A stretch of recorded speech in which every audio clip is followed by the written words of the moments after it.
Sometimes the tendency is to wonder, is Chuck got some kind of secret agenda that he is following here? What's the reason that he's doing this? I bet I could peer into his soul and determine what his motivation is. I'll tell you my motivation. I needed to fill a gap in the schedule and thought a restoration would be a good thing. And I wanted to do Stargate SG-1 because I'm really behind on that. And I just happened to pick the next 2 episodes, and this happened to be it. And then I watched it and said, oh, someone's going to think I've got a hidden agenda playing this right now. Well, I don't. As a matter of fact, if I'd looked at this, I would never have picked this as the next one. Not for the content, because this is damn near 40 fucking minutes long, and this is supposed to be a filler so I can have time to devote to new material. Shit.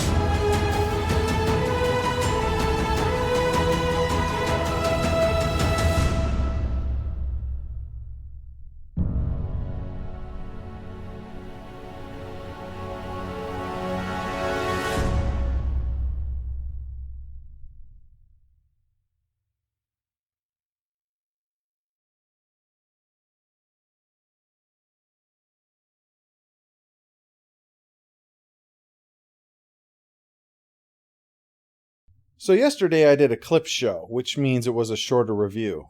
And tomorrow, another clip show. This is the meat in between. It's a big 2-part episode, so we better get it started. The one guy that is not dressed in a uniform is Bregman, and as surprising as it might be to see a civilian with a camera crew in the middle of the most top-secret military installation in the country, they're actually supposed to be here. Although they shouldn't be pointing that thing around just yet, at least according to Colonel Rundle. Hammond wants to talk to Bregman first. It's Mr. Bregman. I'm very excited to be here, sir. Well, wants to might be overstating it. More like grudgingly needs to. I consider it my responsibility to protect my people's interests, and quite frankly, I feel it's appropriate to warn you that no one around here wants to be part of your little reality show. Ouch, I think that actually took a strip off. Bregman thinks that the lack of documentation of what's been going on here is a tragedy, regardless of Hammond's own views. But he was invited to do this by the president himself, so he's going to do it. And what's more, he rejects Rundle's suggestion of a cinema verite approach, letting the camera tell the story rather than the director. It would help win their trust, certainly, doing it that way. Hi. I like vanilla over chocolate. My favorite color is peridot. I think Tibet should be free. And if I could have dinner with anyone in the world, it'd be Mary Steenburgen. No, I'm just trying. Mary Steenburgen? I think she's nice. No, look. After a couple of decades. To be fair to SG-1, this isn't their first Tijuana donkey show. Another camera crew was a problem for them. But this time there is no evil, unless you count the possibility of having your soul stolen by the camera. Bregman does speak in glowing terms about the work that they've done, and Sam's impressive work in particular, but reading her many accomplishments only seems to make her more nervous in front of the camera. It's hard to explain all the crazy things that are part of the job here, like Daniel trying to answer questions about the time he ascended to a higher state of being, which he doesn't have the answers to, other than, oh yeah, all that totally happened. Then he responds to his pager by running back to his office, Bregman and his crew close behind. Why were we running? I just wanted to see if you'd chase me. The scientist is always curious about testing and seeing the results. For example, designs for military body armor that are effective against staff weapon blasts as opposed to bullets.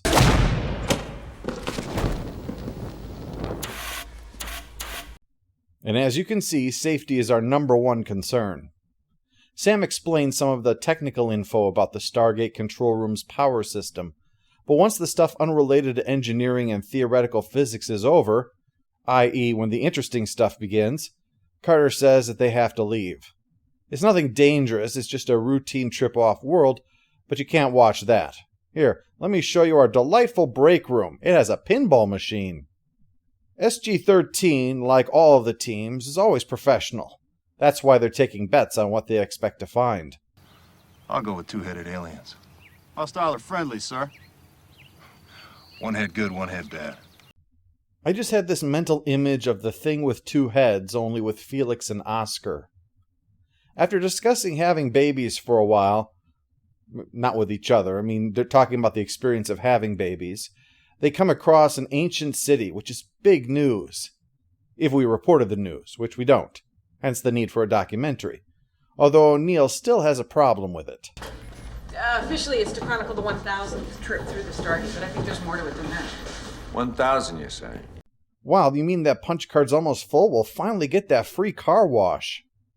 Bregman's exasperation with this whole thing is becoming quite evident. Everything is fantastic, but secondhand by unimpressive narrators. It's like if Godzilla attacked but was driven off, and the only record you have of it is Al Gore speaking into a tape recorder after you'd already taken a sedative. Meanwhile, the SG team that has discovered something as exciting as the ruins of a city belonging to the prehistoric race that constructed the Stargates is thoroughly wasted on the 3 non-scientist members of the team. This place was built by the ancients. You sure? Yes, these markings and this stone architecture. Oh, Dr. Jackson is gonna die when he sees this. What, again? Yeah, you joke, but man, that guy has died. He's died so many times that I tried to look it up because I couldn't figure it out, and turned out I wasn't alone in that. I found several threads debating how many times he died. That's something that should not have to be debated, but there are figures running from as low as 4 to over a dozen, because it depends on the criteria you want to use. Do you count it if it's a robot Daniel Jackson that died, or a Daniel Jackson from an alternate universe? Do you count it if Daniel Jackson was mortally wounded but was saved thanks to a sarcophagus? Or do you count Daniel Jackson being presumed dead but not literally dead? And do you count the time that he ascended into a higher state of being? Some men are on a first-name basis with death. Daniel Jackson stops to ask after the kids and to offer tips on fixing his marriage to taxes. She wants us to go to dance classes, like I need dance lessons. Well, the fun is interrupted by the arrival of some kind of evil probe, but they take it out by crushing it under some stone blocks. But while they're trying to figure out what to do with it, Bregman is filming Senator Kinsey. Although Kinsey isn't really doing an interview so much as giving a prepared speech. And that, by the way, is all he is interested in doing, not answering any questions off the cuff. You're not in politics long before you realize that is a rookie mistake.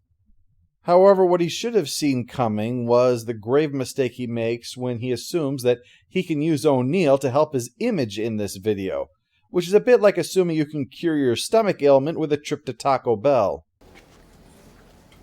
You smarmy, self-righteous, opportunistic... Unscheduled off-world activation. You were nothing but O'Neill's a in the living... control room.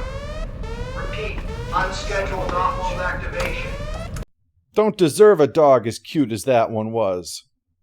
This is about the probe and whether or not they should abort, but that team's scientist thinks that it's worth studying, and Daniel thinks an aerial view could provide additional insight, so they're staying put. But Bregman is getting really annoyed being kept out of things, because Hammond is interpreting his orders as not including anyone doing any ongoing activities. So anything actually happening right now is being considered off limits, which is a bit of a problem because it's really hard to film things that have already happened. General, the President of the United States is giving me his full support. Why are you resisting? I'm not resisting. I'm following orders. My opinion is that I don't think my people need to be put under a microscope. Let's all go to the lobby. Let's all go to the lobby. Cameras don't just record things. They change what they record simply by being there. The work these people do is hard enough without them feeling that every breath they take is being preserved for judgment. Let's all go to the lobby to get ourselves a treat. Maybe it should be. Excuse me? I said maybe it should be. The Pentagon has allowed journalists to be embedded with the armed forces before this. You know that. Under fire, under pressure, so that what's seen and what's heard and what's read is the truth. I'm not sure I can agree with that statement. I don't want to sound like I'm talking about some post-truth thing that facts don't matter anymore. Getting into post-truth stuff is beyond the scope of what I want to discuss. No, I'm referring to the fact that truth is open to interpretation. I don't like the sound of that any more than you do, but I share it because I think that statement about truth is the truth. It's philosophical, but think of how in the novel Life, the Universe, and Everything, how a witness receives too much truth serum and begins spouting off all the truth that there is, even truth that he couldn't possibly know, but kept saying it because it was the truth, the whole truth, and nothing but the truth. It's comedy because even if a truth serum worked, or even if a lie detector worked, they could never make the person say truth that they don't know. When a person says the truth in those cases, they are saying what they believe is the truth, because truth exists in the mind. Truth is what we think. Gravity existing isn't a truth, it's a fact. O.J. was found not guilty of murder. That's a fact. O.J. was innocent of murder is truth to some and a lie to others. Truth is what we assemble from our interpretation of facts, and documentaries are this in spades. They create a truth, but can't really create the truth. When I talked about George Lucas, I did my damnedest to try to present as true a vision as I could, but some could understandably argue that I didn't. In The Shadow's Journey, the primary theme was a demonstration of how the success and vision of Lucas combined with his own personality failings and led to a personal downfall and a negative attitude.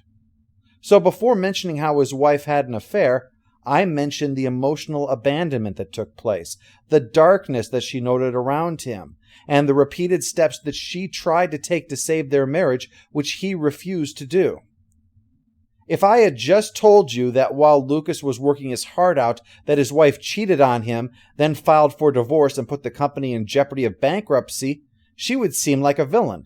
Even though all those things are facts, it excludes other facts that might be relevant, that might shape your viewpoint. Yet I cannot promise that I did that in every single case. When I defended Gary Kurtz, for example, the producer of Empire Strikes Back, even when the film went over budget, I didn't include the fact that Return to Oz, a picture that Kurtz also produced, had to be bailed out by Lucas because it went over budget. Should that be relevant? Does that provide more context? Well, I didn't think so, and I still don't. But that's my interpretation. That's my truth. And someone who felt that Kurtz was in the wrong might say that I'd committed a lie of omission by leaving that out. Or in Rise and Fall of the Comic Empire, I mentioned David Maisel when the subject of the shared universe that the MCU is now famous for came up. And I didn't mention Kevin Feige, who is the mastermind behind all of that, because first, I felt that everybody who cared already knew that Kevin Feige was the originator, and what I was talking about in the moment was about Maisel's contribution in convincing Perlmutter that the idea was a financially sound move which drove a wedge between the two partners there. I wasn't speaking of Maisel as the originator, but rather as the one who sold the idea in the end. Should I have been more clear about that? In retrospect, yes. Even though everything I said was factually accurate, the way I presented it could be misleading to anyone who was unaware of Feige's involvement in all of this. And keep in mind, I was trying to be a neutral party in everything. You have no chance in some cases if the person is pushing an agenda. In that case, they will use any bit of deception that they can, every sneaky editing technique, every dirty trick, every unethical journalistic tool that they can. Truth be damned, because what truth really is the thing that they're pushing. Remember when that documentary with Kate Mulgrew came out a few years ago? It was manipulated to make Lawrence Krauss sound like the Earth might indeed be the center of the universe. If the camera and those who misuse it can wind up taking a renowned and respected physicist and making him sound like the last 500 years never happened to him, well, imagine what happens when we're dealing with someone with more perceived trust than that. A respected filmmaker, a journalist, or a celebrity. How much easier is it to be told that their truth is the only truth? And how scary a thought that anyone can have the power to sell us on lies in the name of truth. Sam and Teal'c look over the probe and conclude this is probably the Gould version of a MALP, the idea copied from the SGC. But the real topic is the documentary. Seems that Sam was a bit nervous and they're going to want to reshoot it. This time she comes off a little dreamy, at least on the subject of O'Neill, but denies any hints that there's any attraction between them, that any connection is the familial sense of camaraderie and respect for his abilities. His big, throbbing abilities. Bregman swings by and talks to Walter for a little while. That's the little guy with the glasses who operates the gate, and talks to Daniel again in private. He's noted that Daniel has tons of footage that he's recorded with his little video camera, which is great except for one niggling little detail, and it's all boring. For me, I've heard a lot about these amazing events. Unfortunately, my medium is visual. I can't tell the real story unless I have pictures, I'm not suggesting you put anybody in danger, not yourself, but, if the opportunity arises, just... Yeah, action is inevitably people trying to kill him and his friends. That's why the found footage genre is called the found footage genre and not the stuff that I put on YouTube genre, because other sensible people are the ones who find the footage of dead people who recorded all of the action. Daniel makes clear his disdain for this, that it isn't about truth, it's about the president trying to look good when this inevitably comes out. This is all politics, not the hard working of saving the Earth or expanding their understanding of history and of the universe. Wait a minute. An elected official covering their own ass? Man, that's the real story here. Something that unprecedented. We've got to get that on film. A search of the captured probe's memory reveals that there are probably going to be Jaffa coming. It's about time. So I'm going to go and label that confirmed then. Back at the SGC, Dr. Fraser, on orders, shares some of the incidents that Colonel O'Neill has been through working for the SGC. Oh yeah, this was a good one. Last year he was exposed to an ancient, incurable disease. Obviously not incurable, right? Or... Well, fortunately, there was a Tok'ra symbiote in need of a temporary host at the time. It managed to do the trick. Yeah, lucky. Usually your HMO considers those elective procedures. But she says that however overwhelmed they might be at times, they all really believe in what they're doing. That they're learning so much by doing this kind of thing. Though I can't help but notice the sergeant from the staff weapon test is being treated for trauma to the torso right behind her. The sound of unscheduled off-world activation comes through. Seems the scientists made it back to get help, and with the gate being clear of invading Jaffa, O'Neill is leading SG-1 and 2 other teams in for the rescue, plus Dr. Fraser, who is having lunch with Bregman before being pulled away, which leads us into part 2. Bregman heads over, making note that if SG-1 left and Daniel had told him that they weren't scheduled to leave for a couple of days, something serious must have happened. So, since there's nothing to do for the moment, he and one of his crew start working on the editing, and we see that Bregman is working to avoid the gotcha moments. Asking a difficult question to a person who has had no time to prepare a reasoned answer, which then could be used to make them and their agenda look bad. But he makes sure to edit that out, suggesting that he's thankfully not here with an anti-Stargate agenda to push. He's asking uncomfortable questions, but isn't going to fault people whose job isn't to have those answers in order to be able to produce them on the spur of the moment. At the same time, though, he's not sold that this whole thing is the best of all possible worlds, and rightly so. While there's reason to be concerned about second-guessing, as we'll see especially tomorrow, there's also a need to consider what's happening and if silence is the best choice. So, what's the plan? Well, keep it all a complete secret from everybody if at all possible. Yes, of course. Although, why? Well, if everybody knew that there were aliens, they might try and help us research or defend against them. Why don't we want that? Just general sort of, well, it's nice to have secrets, isn't it?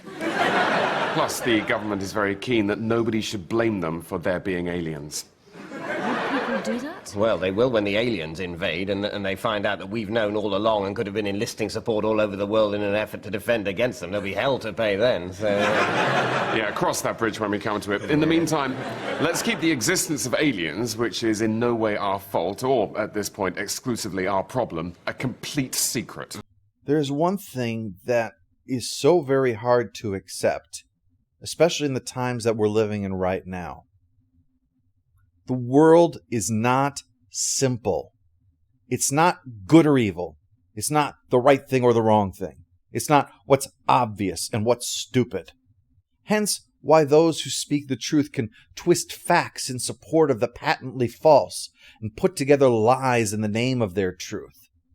The simplistic answer is, yes, the U.S. military with minimal civilian oversight running a program of exploring, occupying, and engaging in combat on other planets is a worrying thought.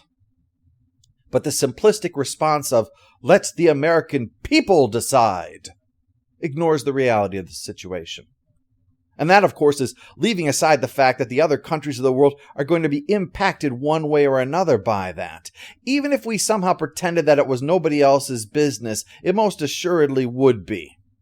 But realistically, the average human being is not informed enough on significant issues to make informed decisions, even if you leave aside obvious stupidity or conspiracy theories. That, after all, should be the job of their elected representatives, to become informed on the issue and to make decisions having investigated all of the possibilities and knowing what the interests are of the people, and then going back and telling them why they did what they did, why they chose what they did, and let the people decide whether or not they were in the right or in the wrong on that, and whether or not their judgment was such that they should continue to make those kinds of decisions. That, however, is not the way it works. It is not the job of our representatives to inform us of why their decisions were the right ones by presenting all of the facts. It is their job to convince us that they are holding back the tides of evil, and that's all we need to know. But let's imagine for a moment that everyone was somehow given enough information to develop an informed opinion on the subject. And while we're at it, let's pretend that a chicken is a perfect sphere of uniform density. You also have to contend with the fact that even if the majority of Americans feel one way about something, it doesn't necessarily mean that one or the other political forces is going to abandon their position on that topic. Because nevertheless, that issue, while smaller, appeals to their power base. Take a look, for example, at the history of the support for the death penalty. The pendulum has swung one way or the other for decades in this country. Sometimes the majority in favor, sometimes the majority against. Yet neither side has ever abandoned their view on the death penalty. All that's happened is that the issue has been downplayed. And because this country is a duopoly, that is, two are in control and ensure that no one else can be a contender, it's a package deal that you have to deal with. If you believe X, Y, and Z about a topic that your party agrees with you on, but they also support a policy that you vehemently disagree with, you're kind of stuck. Oh, you could try to convince your party that they're in the wrong on that, but if the other party agrees with you on that, aren't you siding with the enemy? Even if you don't agree with them on everything else, even if you vehemently say that you disagree with them on every other point, you are inviting the accusation that you are a traitor to your side by siding with the villains. It's so easy to fall into that mindset because we want the world to be simple. We act like the world is simple. It's just easier to think that way. It's easier to cheer when we get what we want and to look for villains when we don't. Support one side, you support putting children in cages for the crime of being brown. Support the other side, you support looting and burning cities while authorities make excuses for why that's okay. Realistically, how comfortable are we with the idea that something like the Stargate program, which will determine the fate of our species, could be decided by that system? If you're an American, and maybe if you're not, you can probably tell me what both candidates' views are on immigration, criminal justice, or the COVID-19 response. But were you aware that Joe Biden was endorsed by the Council for a Livable World? They've never done that before. They're an anti-nuclear weapon organization, but for the first time they are endorsing a candidate for president, and it's Joe Biden. Now, are you wondering right now, Did Chuck bring that up because he is trying to endorse Joe Biden? Slipping that into his show despite his protest that he tries not to be political? Or are you wondering, did Chuck bring that up because they're an anti-nuclear weapon organization, so he's trying to make me afraid that Biden is going to leave our country helpless before foreign despots that will get pushed around by North Korea and Iran and maybe even the Russians? Well, actually, I'm bringing it up for a different reason entirely. You want to know what it is? It's because I bet you don't even know what the fucking policy is, do you? Come on, what is Joe Biden's nuclear policy? Yeah, I didn't think so. Don't feel bad. I didn't know, and then I read it, and I still don't know. It seems like the same old feel-good gobbledygook to me about the paradox that we are going to be safer than ever, and also that there is no chance that a nuke will ever go off at the wrong time and hurt somebody. That's the system that we have. Nobody is talking about weapons that can destroy the world. Why? Because right now it's more important to talk about a national mask mandate and how we define the word violence. This is the kind of thing we're talking about introducing the Stargate program into, the policies around that. And suddenly it's a scary thought to think that it's going to be just one more part of a big political package here, where you're going to have to choose A or B. And A may contain everything you believe in except defunding the Stargate program. Are you going to cross over and pick B instead and support everything you don't believe in because you do believe in continuing to fund the Stargate program, or not? Especially if nobody is talking about it that year because it's not the most important issue, and the next thing you know, we defund the program and Anubis swoops in and conquers the earth and enslaves us all, and all we can do is feel good because, hey, we stood our ground on the subject of charter schools. I know how this probably sounds. It sounds cynical. May even sound hypocritical given how outspoken I have been about my mistrust of government authority in the past. To now be saying here, wait, you're not just coming out and declaring this must be released to the public? Well, I can't. I fear secret government programs, don't get me wrong. But I can't just get up on my high horse and condemn this because it doesn't conform to my ideals. When a moment of intellectual honesty says, just because they're my ideals doesn't make them flawless examples of how things should be, and they are the only answer in every situation. And however noble that it sounds that it's better to fall while holding on to our principles than corrupt ourselves and survive, that's the kind of small-minded binary thinking that creates this mess in the first place. What am I saying after this long monologue? I'm saying, I don't know. I'm just one man with a microphone and no accountability, no responsibility. Nothing that happens will ever be pointed at me that I'll have to own. So I'm not going to sit here and be one more asshole on the internet claiming to have all the answers when a moment's reflection says, no. You don't. Well, as you can see, there's a bigger brouhaha out here than we thought. The guess being that this was done specifically to lure SG-1 in here for an ambush. I guess you could say it worked.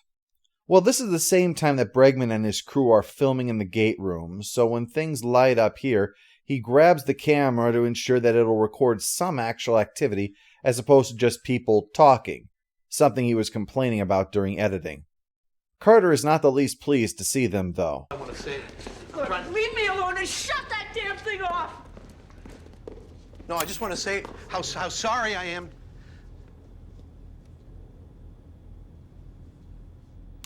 Look, I know you're upset. I just want you to know when I kicked over one of the buckets of your friend, it was a total accident. Why is that camera off? You don't know what you're doing here? Maybe I know what I'm doing here. These people are risking their lives for us. I want to see what they're going through, even if they don't want us to. And I want other people to see it. Let's all go to the lobby. Let's all go to the lobby. What do you think they're doing out there? Protecting and defending? Secrecy? That's a world of Mao, the world of Stalin, a world of secret police, secret trials, secret deaths. Let's all go to the lobby to get ourselves a treat. You force the press into the cold, and all you will get is lies and innuendo. And nothing is worse for a free society than a press that is in service to the military and the politicians.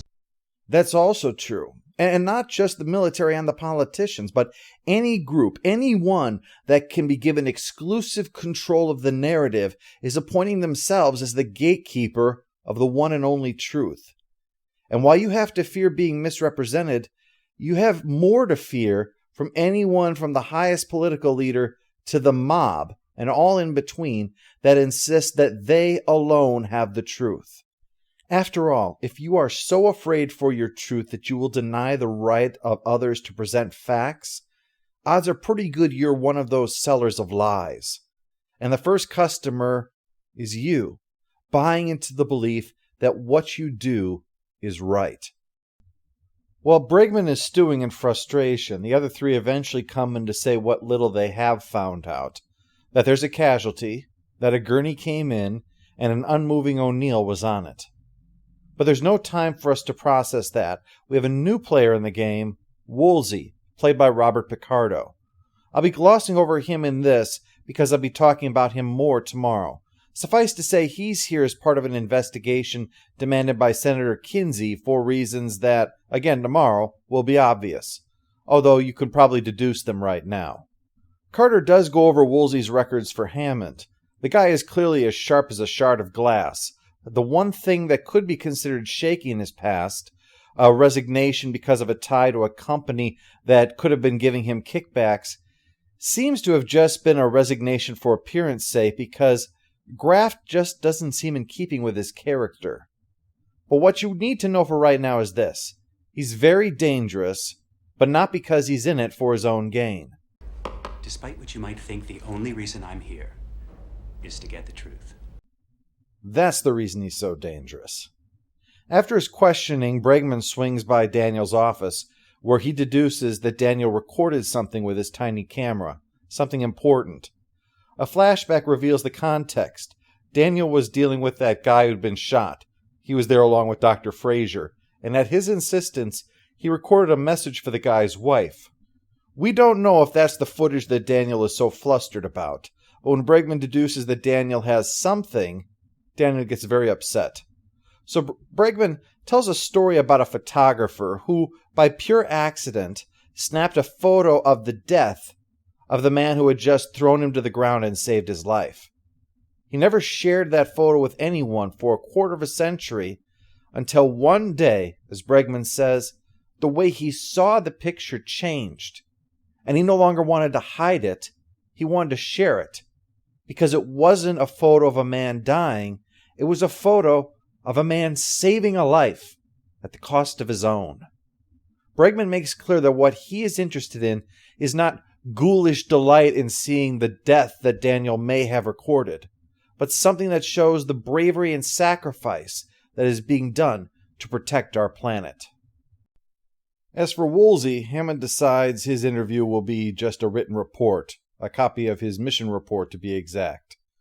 But what really has Hammond upset with Woolsey is that Woolsey himself wrote a report that also pegged a dollar value on each member of the team. Hammond interprets that as the price being placed on a human life. Woolsey claims it's just a demonstration of the degree of waste that regularly occurs here. Fighting a secret war, as he feels, gives them very little value in return. Although not being worked to death in a mine is a reward unto itself, in my view. Woolsey makes clear, though, that Hammond's threats of turning anything about Woolsey's report or investigation over to Bregman will not be tolerated, that they will come down on him even harder than when they came down on Hammond's cousin who started that dinosaur park. Meanwhile, Bregman has crossed the line trying to get into the infirmary and claiming to have gotten lost, so Hammond orders him to get tossed off the base. Bregman even comes in to see him, and Hammond makes clear his displeasure and orders him out. But it seems that Bregman must have called the president, who orders the tape be handed over, and when Hammond goes to see Daniel to pick it up, says maybe Bregman is the best hope they have to resist this smear campaign that the NID and Kinsey are trying to do.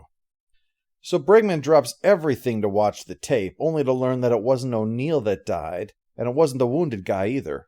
It was Dr. Fraser, shot while trying to help the wounded man. O'Neill survived because of that experimental body armor Dr. Lee had shown off back in Part 1, and allows him and Sam to have a tender moment. O'Neill, not Dr. Lee, although Dr. Lee probably gets far fewer hugs than he deserves. Bregman finds Daniel in the infirmary to return the tape, saying he's not going to use it, but Daniel has had a change of heart, that what the tape shows is what Dr. Fraser was all about. He wants others to know her through this too, who may not know what a giving person she was, as a mother and as a doctor, how much she just loved caring, and, of course, also, how big a fan she was of Game of Thrones.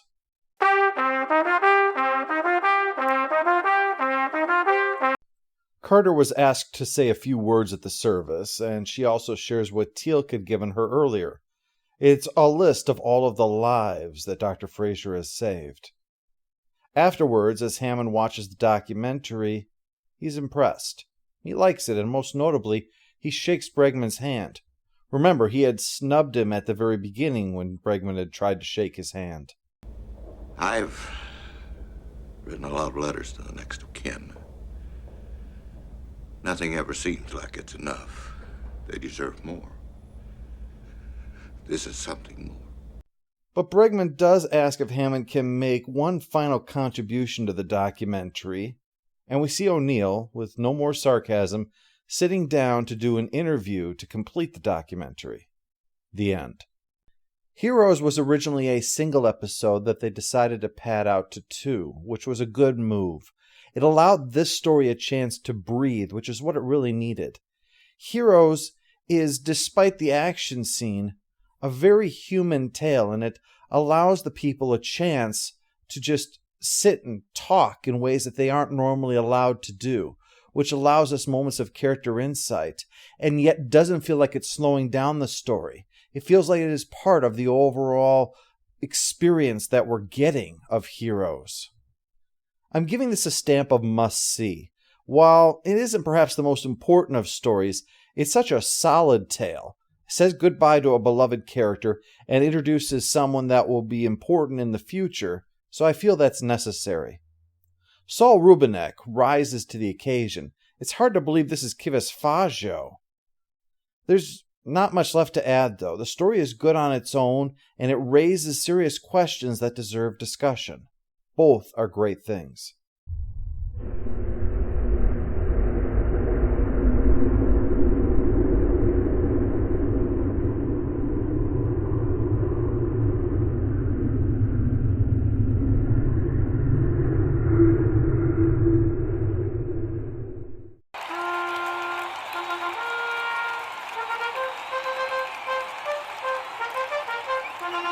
All hail the Overlord! All hail the Overlord!